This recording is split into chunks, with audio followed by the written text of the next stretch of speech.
This is my basketball court. I don't want to see any double dribble. I don't want to see any 3-second violations. Bobby Knight!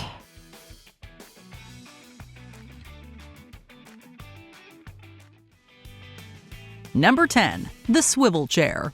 It's generally known that Ron dislikes the government, and thus the job he's working at. More on that later. Every so often, we get to see this played out in the series. He has April defer his meetings, cherishes his automatic closing doors, and generally ignores any and all complaints, citizen-made or otherwise. The Human Resources Department requires that I be available once a month to discuss workplace disputes with my employees. When Chris began making changes around the department in Season 3, he installed Ron's worst nightmare, a wall-less round desk right out in the open. What about my office and its many walls? It made it pretty difficult for the director to avoid fraternizing with people. But he's Ron, so you know he still tried his darndest. Excuse me.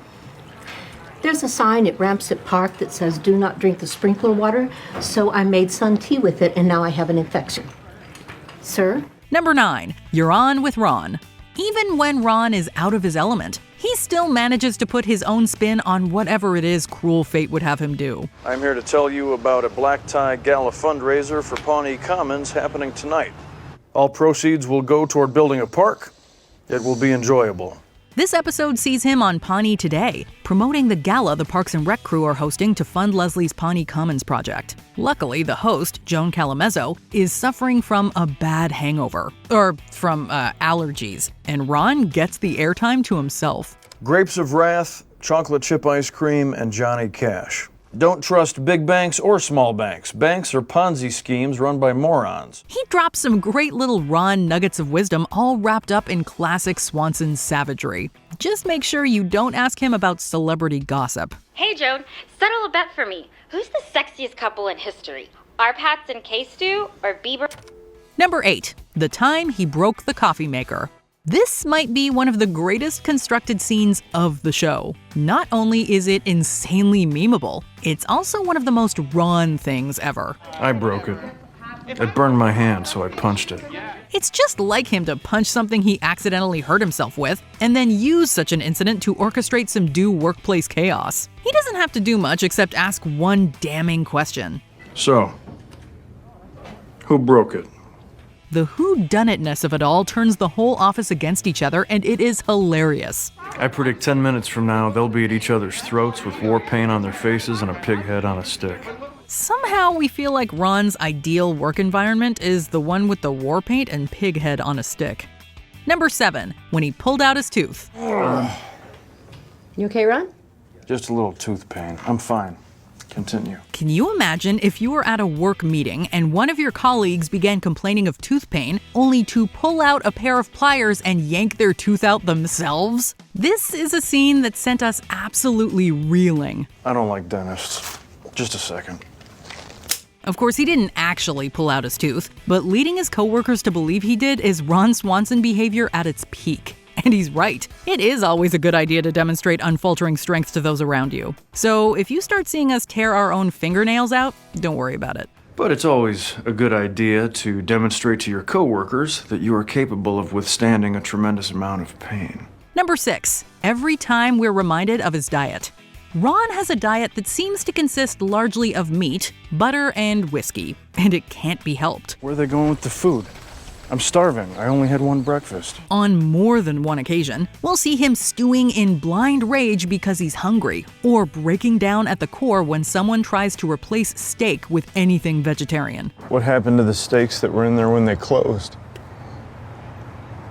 Do you think they got eaten?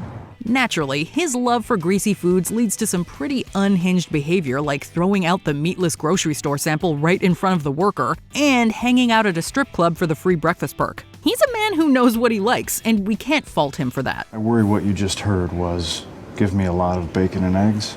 What I said was, give me all the bacon and eggs you have. Number 5. He can do what he wants.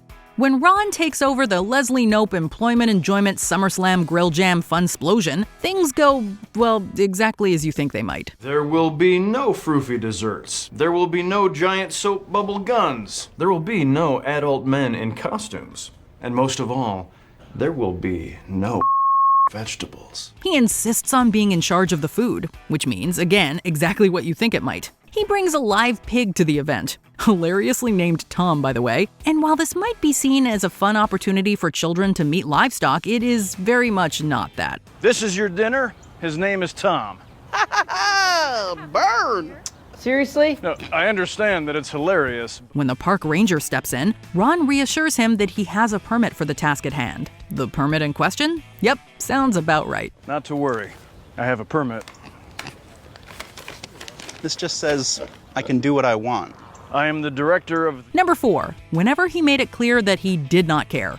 So many iconic one-liners come from how blatantly candid Ron is at all times. The less I know about other people's affairs, the happier I am. I'm not interested in caring about people. He says what he means, and he means what he says. And honestly, we respect that. What's even more hysterical, though, is how many times he goes out of his way to let people know he doesn't care. I don't want to seem overdramatic, but I don't really care what happens here.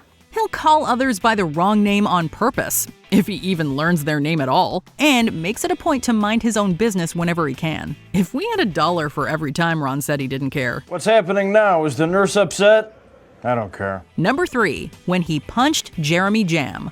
Okay, so Councilman Jeremy Jam is objectively the worst. With a megaphone. No one wants a park here. Parks are stupid. And no, we're not making that reference yet. Give us a few minutes. When Jam takes things way too far and crashes Leslie and Ben's wedding, Ron steps up to the plate. The Parks and Recreation director is generally pretty sour as it is, and it's certainly not difficult to get on his bad side. But Jam hits a special kind of nerve, and Ron decides enough is enough. It's your wedding day. I'll handle this. Here comes the bride.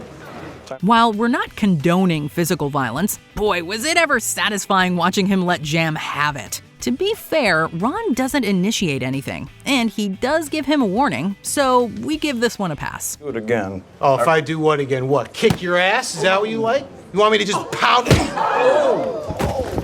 Number 2, anytime he bashes the government. I've created this office as a symbol of how I feel about government. Ron makes his political ideologies very known, part of which includes his disdain for the government. If you've seen the show, you know this is exactly why he has the job he does, to keep things running as inefficiently as possible. He works hard to be a menace to the big guns, and has many plans to overthrow such a system in place. Some are simple, like take down traffic lights and eliminate the post office.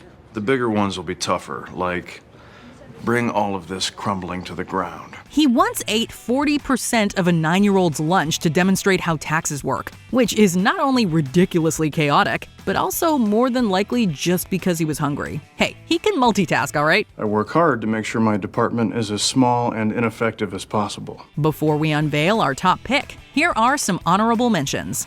When his woodshop had 28 violations. Bye-bye building codes. Ron, none of this is up to code. Sure it is. It's up to the Swanson Code. The strongly worded letters.